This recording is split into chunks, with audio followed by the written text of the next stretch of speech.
Hi, I'm Laksana. I wake up and do 100 push-ups before 5:30 a.m. every single day, and it's fully documented on my Instagram. This is July 22nd, 2025, and this is going to be day 379 of consistently helping people build consistency.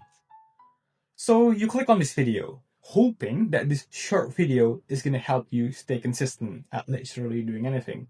Maybe it's exercising, maybe it's meditating, maybe it's studying.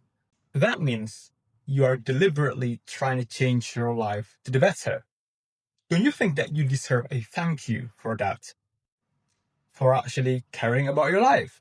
There's a really big chance that saying thank you to yourself is something that's currently missing in your consistency building journey, and also the answer for you to stick to something consistently on the long run.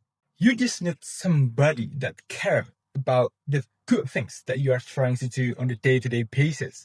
And that one somebody is yourself. You always deserve that thank you. Don't forget to like, comment, and subscribe so that more people will get this message.